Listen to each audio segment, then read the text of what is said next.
ఒక ఇద్దరు ఉన్నారు.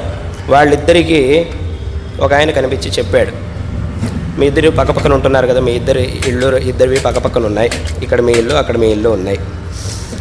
నీ ఇంట్లోనూ మీ ఇద్దరి ఇళ్లలో భూమి లోపల ఒక పెద్ద నిధి ఉంది, మీరు తవ్వితే దాన్ని మీరు పొందొచ్చు అని చెప్పారు.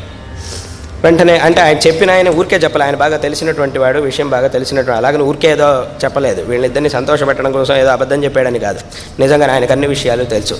అటువంటి ఆయనే కనిపించి చెప్పాడు. వీళ్ళిద్దరు వెంటనే పరిగెత్తారు, నిధిని పొందాలి అని చెప్పి ఇద్దరు వెళ్ళారు. ఇద్దరు ఒకేసారి తవ్వడం మొదలెట్టారు. ఒకడు తవ్వాడు, 2 అడుగులు తవ్వాడు, 3 అడుగులు తవ్వాడు, 10 అడుగులు తవ్వాడు. వాడికి నిధి దొరికింది, మంచి నిధి అక్కడ దొరికింది.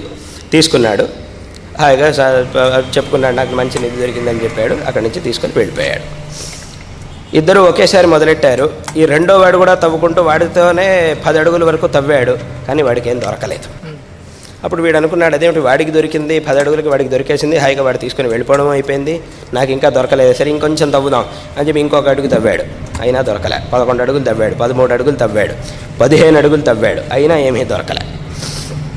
తర్వాత 18 అడుగులు తవ్వాడు, అయినా కూడా వాడికి ఏమీ దొరకలే. ఇంకా వాడు అనుకున్నాడు, సరే ఇంకా ఇక్కడేం లేదు, సరే ఇంకా దొరకడానికి అవకాశం లేదు, అయిపోయింది. ఎందుకంటే 18 అడుగుల వరకు వచ్చేసా, వాడు 10 అడుగులకే వాడికి దొరికింది, నాకు 18 అడుగులు అయింది, ఇంకా ఏమీ దొరకలే, సూచనలు కూడా కనబడట్లేదు, కాబట్టి ఇంకా చాలు అనుకున్నాడు. అక్కడికి వదిలేశాడు, వెళ్ళిపోయాడు. వాడు కాస్త మొదటివాడు ఏం చేశాడంటే మొత్తం నిధినంతా తీసుకెళ్ళాడు, హాయిగా బ్రహ్మాండంగా ధనవంతుడుగా జీవించాడు, హాయిగా అన్ని భోగాలతో జీవించడం మొదలెట్టాడు. వీడేం చేశాడు, 18 అడుగుల వరకు తవ్వాడు, ఇంకా చాలు, ఇంకేం సూచనలు కనబడట్లేదు, దొరకట్లేదు అని చెప్పి వదిలేసేసి వెళ్ళిపోయాడు. కాబట్టి వీడి జీవితాంతం ఇట్లాగే పేదవాడుగానే బతికేశాడు, ఏమీ లేనివాడుగానే బతకాల్సి వచ్చింది. కానీ అక్కడ వాస్తవం ఏమిటి, ఇంకొక 2 అడుగులు తవ్వుంటే అక్కడ వాడికి ఆ నిధి దొరికింది. 20 అడుగుల్లో ఆ నిధి అనేది ఉంది. మొదటి వాడికి 10 అడుగుల్లో ఎంత నిధి దొరికిందో దానికంటే 4 రెట్లు నిధి అక్కడ ఉండింది వాస్తవంగా. ఆ 20 అడుగుల కింద 4 రెట్లు అధికమైనటువంటి నిధి అక్కడ ఉండింది. కానీ వీడేం చేశాడు, 18 అడుగుల వరకు వచ్చాడు, వాడితో పోల్చుకున్నాడు, వాడికి దొరికింది నాకు దొరకలేదు అనుకున్నాడు.